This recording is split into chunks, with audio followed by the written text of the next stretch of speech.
Hello everyone, this is Jyoti from Daksh Academy Ladwa. So guys, as we know हमारी Haryana police की एक previous year video series चली हुई है जिसमें है हमारी नेक्स्ट क्लास होगी। ठीक है, चलेगा।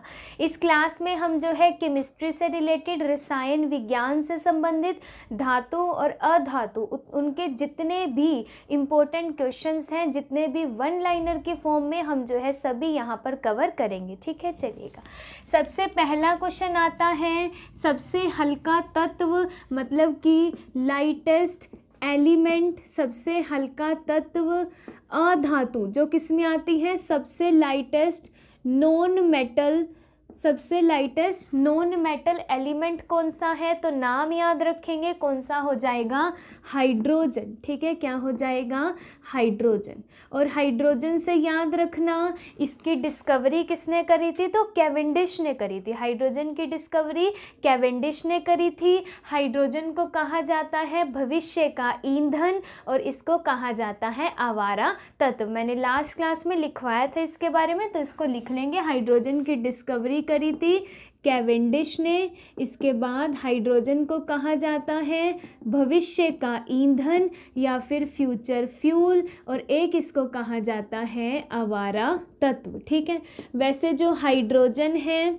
हमारी आवर्त सारणी में, पीरियोडिक टेबल में इसकी पोजीशन फिक्स नहीं है। इसको ग्रुप 1 में भी मान सकते हैं और इसको जो है ग्रुप 17 जो हमारा हेलोजन्स की फैमिली है उसमें भी मान सकते हैं। ठीक है, तो इसीलिए इसको हमने बोल दिया अधातु। ठीक है, अधातु। अगर इसको ग्रुप 1 में रखेंगे तब इसको हम धातु बोलते हैं, ग्रुप 17 में रखें अगर तो इसको अधातु। ज़्यादातर जो है इसको अधातु ही बोला जाता है। ठीक है, तो सबसे हल्की अधातु कौन सी हो जाएगी, आपकी हाइड्रोजन। और अगर ये क्वेश्चन आ जाए सबसे हल्की धातु कौन सी है, वो तो अधातु थी। अगर सबसे हल्की धातु पूछेगा तो आप आंसर करोगे लिथियम। ठीक है, सबसे हल्की धातु कौन सी हो जाएगी, हमारी लिथियम। ठीक है, नेक्स्ट क्वेश्चन आता है, सबसे भारी तत्व या सबसे भारी मेटल, सबसे भारी धातु कौन सी हो जाएगी, तो आंसर करोगे ओस्मियम। ठीक है, ओस्मियम।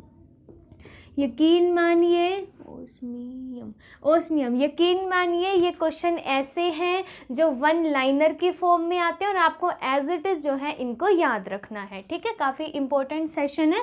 तो सबसे भारी धातु आपकी हो जाएगी ओस्मियम। इसके बाद नेक्स्ट आती है एकमात्र द्रव धातु। देखिए जितनी भी मेटल्स हैं वो रूम टेम्परेचर पर ज़्यादातर सॉलिड या गैसेस की कैटेगरी में आती है, लेकिन एकमात्र ऐसी लिक्विड मेटल है, एकमात्र द्रव धातु है, उसका नाम याद रखोगे, क्या आ जाएगी, मरकरी। क्या आ जाएगी, मरकरी, मतलब कि पारा। सिंबल रिप्रेजेंट करते हो Hg से। यूँ भी कह सकती हूँ कि काफ़ी जो है विषैली धातु है, बहुत ही ज़्यादा पॉइजनस यह जो होती है मेटल होती है। गलती से भी जो है हमारे माउथ में चली जाए तो उससे क्या होता है, हमारा जो पूरा यहाँ से ये जो रेस्पिरेशन सिस्टम वगैरह उसको ये क्या करती है, खराब करती है। तो मरकरी से याद रखोगे एकमात्र यह जो है द्रव धातु है आपकी कौन सी, मरकरी। ठीक है, सिंबल हो जाएगा इसका Hg। मरकरी से एक और अच्छा क्वेश्चन याद रखना, जब भी मरकरी को किसी भी धातु के साथ मिलाया जाता है तो उसको कहते हो एमलगम। ठीक है, मरकरी को जब भी किसी धातु के साथ हम मिलाते हैं तो उसको हम क्या कहते हैं, एमलगम। ठीक है, क्या बोलेंगे इसको, एमलगम। लेकिन इसमें एक एक्सेप्शनल केस है, एक हमारा जो आयरन है ना, जो लोहा है, वो मरकरी के साथ मिलकर इस तरीके से एमलगम नहीं बनाता। तो याद रखोगे जो आयरन सिंबल होते हैं Fe, वह मरकरी के साथ मिलकर एमलगम नहीं बनाता। देखो एमलगम का मतलब है, जैसे आप एक एक्सपेरिमेंट करना या देखना, एक सोने की पतली सी परत लेना और उसको मरकरी में डाल देना, वो क्या करेगी, सोने को वो क्या कर देगी, खा जाएगी, सोने को वो क्या करेगी, ख़त्म कर देगी। ठीक है, तो उसी को आप बोलते हो एमलगम। नेक्स्ट आता है द्रव अधातु। द्रव अधातु यानी कि लिक्विड नॉन मेटल, तो ये हो जाएगी हमारी ब्रोमीन। ठीक है, कौन हो जाएगी, ये ब्रोमीन। लिक्विड धातु पूछे तब तो हमने मरकरी बोला, लिक्विड अधातु पूछे तब हमने क्या बोल दिया, ब्रोमीन। ठीक है, नेक्स्ट क्वेश्चन आता है धातु का सबसे अच्छा सुचालक, मतलब कि best conductor of electricity, best conductor of electricity, तो वो क्या हो जाएगी हमारी सिल्वर। जो चांदी है वह धातु, वह क्या है, सबसे अच्छी सुचालक है। सुचालक का मतलब होता है जो अपने में से इलेक्ट्रिसिटी को पास होने देगा।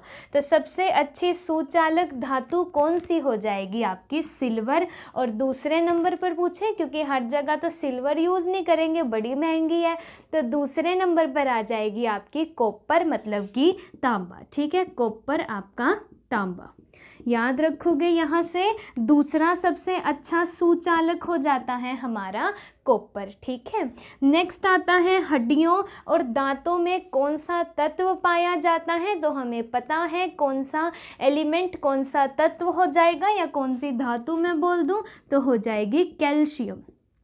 कैल्शियम सिंबल रिप्रेजेंट करते हो Ca।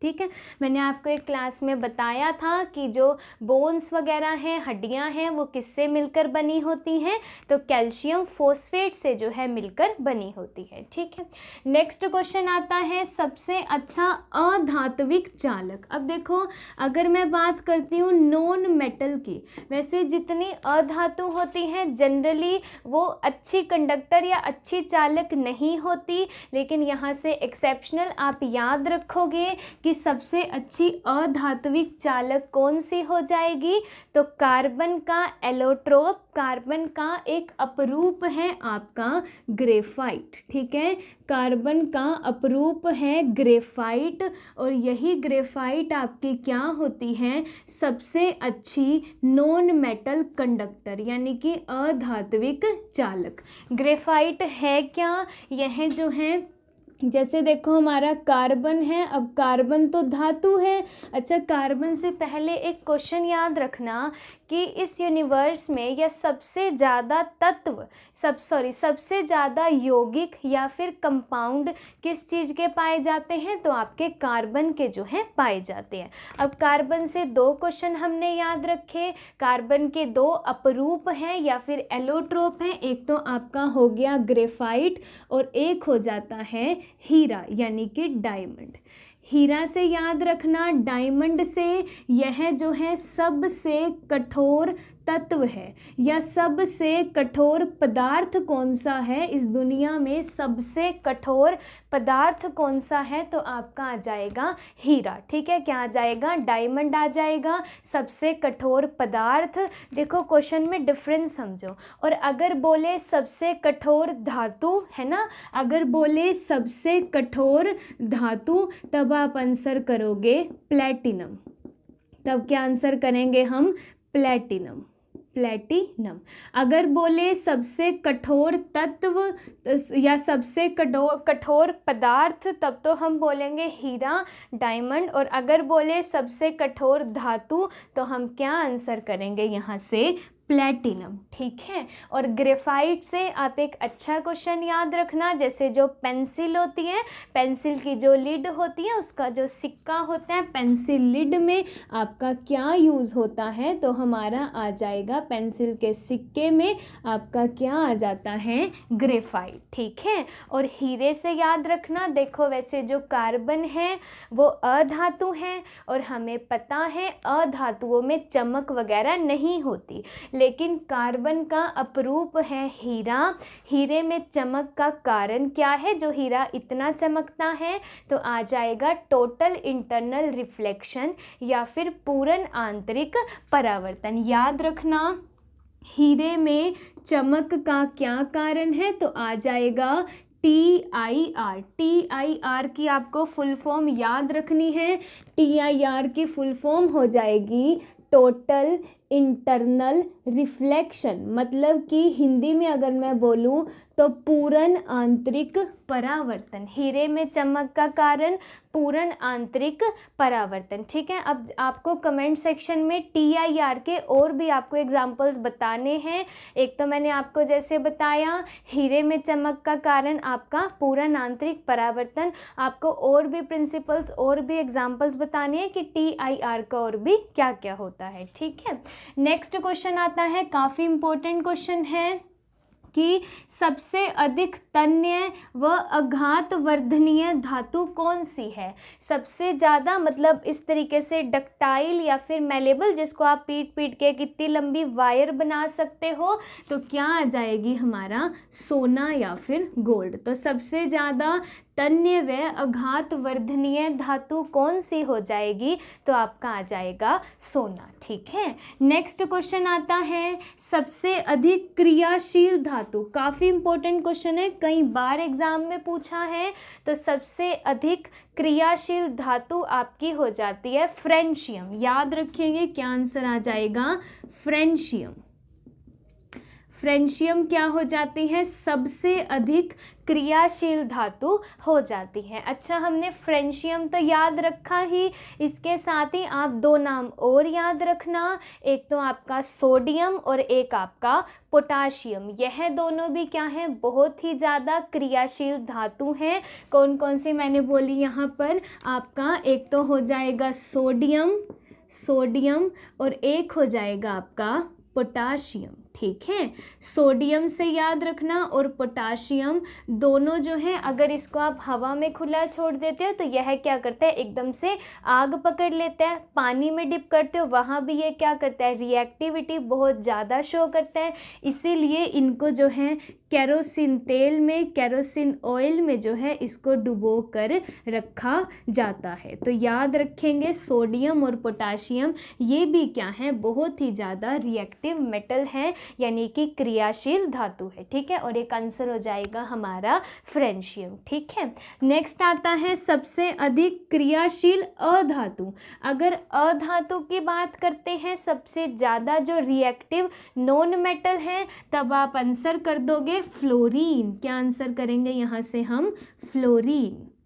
याद रखोगे क्या आंसर आ जाएगा हमारा, फ्लोरीन। ठीक है, चलिएगा नेक्स्ट आता है सर्वाधिक महंगी धातु, मतलब सबसे जो आपका महंगी जो धातु होती है कौन सी हो जाएगी आपकी, पैलेडियम। याद रखोगे सबसे महंगी धातु कौन सी हो जाती है हमारी, पैलेडियम। ठीक है, नेक्स्ट आता है सबसे हल्की गैस कौन सी होती है, तो आ जाएगा हीलियम। कौन सी हो जाती है, हीलियम। सबसे हल्की गैस हो जाती है हमारी हीलियम। हीलियम से एक और अच्छा क्वेश्चन आप याद रखना, जैसे जो गुब्बारे वगैरह होते हैं वो उड़ते रहते हैं, तो उनमें भी कौन सी गैस भरी होती है, हीलियम भरी होती है, क्योंकि यह क्या होती है, बहुत ज़्यादा हल्की होती है।